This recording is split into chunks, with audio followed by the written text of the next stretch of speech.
so here is my first vlog about planning and accountability.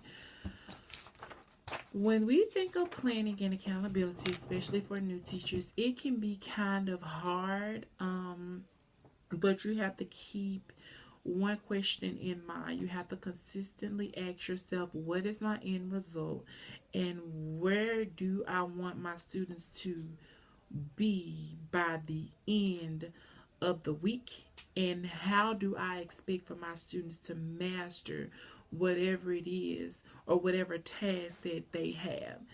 And I always try to keep that question in mind as I'm planning for any type of lesson. So the first step is to always look at your objective, or I would go back a step further to look at your standard.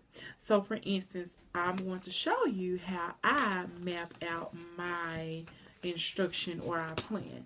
So my favorite standard to teach in the whole wide world, and my team know this, is I think it's RL.1.8 or something like that. No, 0.7. And it's where the students have to describe the major parts of the story, which can be the character, the setting, the events, and the plot of the story, basically. And with Common Core, we know that this shift is like a balance of 50-50. It has to be 50 nonfiction and 50 fiction, because they want students to have this balance of literature that they're exposed to on a daily basis. So if we're doing fiction this week, and like I said, if our standard is for students to describe the characters, I have to keep that in mind first. So I always start there. So you start with the standard, and then you break the standard down. Okay, what does it mean that the students have to be able to describe the characters, the setting, and the events? And one thing that you can easily get mixed up on is with that standard is saying, okay, well, the students can tell me who the characters are. The students can tell me the setting. The students can tell me the events. But you have to ask yourself, is that what the standard is actually asking my students to do? Because on the test, they're not going to be able to tell. The standard says describe, so they're going to have to describe those parts of the story. So that's one key into planning, is making sure that you understand the standard and making sure that your task and whatever you have is aligned to whatever the standard is saying. So now that we broke down the the standard, describe it how. Describe it using the adjectives and using the key details. So for instance, if on Friday my students, if I'm going to give them something like this, if I'm going to give them an assessment on this, where it has an illustration and it has key details, and it's talking about, it's a fiction story where it's talking about, a character, and it describes the character and it describes the events.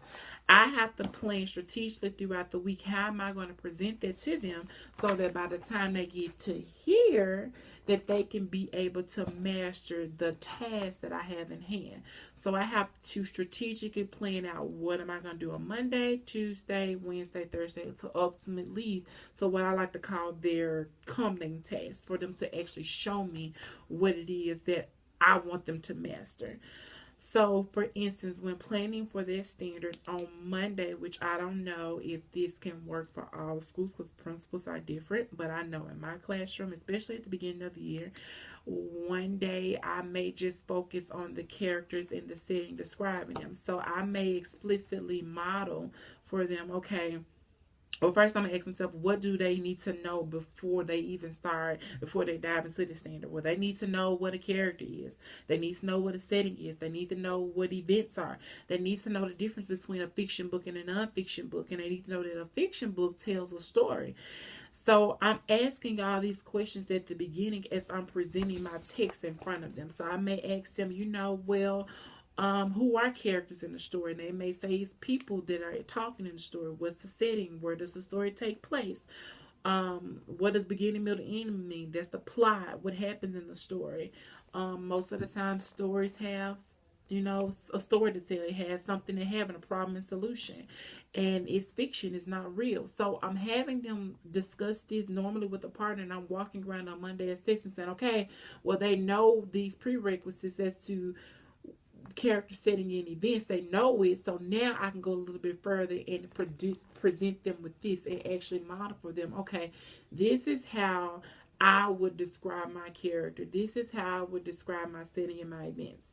And one thing that I do is like when I model this, so like for instance, if this is what they're going to be see, if they're going to see this on Friday, they're going to see this Monday, not the same text, but maybe a different one. So on Monday they may see this, and then on Tuesday they're going to see it again, and then on Wednesday they're going to see it again, and then Thursday they're going to see it again because it's multiple exposures to a text, but I'm building on it day by day by day. And for their they do and you do, they'll have their own text where they'll be exposed to it daily, but each day they're building on it, and again adding that layer, because by the time they get here on Friday they'll be able to apply that the standard, show me what they know, and be able to master the task that I have in hand. So again, that takes a lot of planning on my part, and I have to strategically plan out, okay, the questions that I'm going to think aloud to myself, and I may say, what type of words describe? There are adjectives, and I may have an adjective anchor chart. An anchor chart full of adjectives where that I can look for as I'm reading. I may have a chart that support what a character is, just in case I forget, that I can reference back to. So all of these little scaffolding techniques that I have in place help me to achieve my ultimate goal, is for them to actually master the standard. So I'm modeling that explicitly. I'm showing them strategies. I may show them, some of my students, they may need a graphic organizer where they can see how I organize my thoughts. My high kids, I still take them a step further, and I highlight explicitly from the key details what information led me to this answer. And I also get them to do that with me during my second component of my lesson, which is probably my we do, where I'm checking to make sure they're able to use these strategies that I'm providing them with. And when they get to the they do and you do, that they can independently do it on their own without my help. And that's also, I like the they do and I know I'm going a little bit off, but the they do, if you follow the gradual release, is my favorite part of the lesson, because as a teacher, I get to walk around and I get to hear the students talk and interact with each other. And as a teacher, I'm listening to what they're saying, and I'm making notes. Okay, well, maybe I didn't explain this explicitly, so I'm pre-planning for my lessons tomorrow. Or it's able for me to for me to address any misconceptions that the students may have at this time. It's a time for me to make sure that they're applying the strategies that I provided them during the lesson or during my modeling piece. So with planning, is more so of you analyzing everything and looking at the standards that you have to ensure that your task that you have for your students to complete during the week address that standard. And it's just making sure that whatever you want your students to be able to do, that you are showing them that explicitly during your I do, while you're modeling, and you're providing them with multiple scaffolds and to help them. So by Friday, they have all of that in their metacognition. They'll have all these tools in their metacognition, therefore they can apply to when they get to their task, which is on Friday, which in our school we call our weekly common assessments. So that's you being teacher and taking accountable for your planning and making sure that you're looking at the standard, breaking that standard down to ensure that, again, the task all align with whatever that the standard is asking you to do. And that's my little bitty segment on planning and accountability. And this was my first blog for new teachers.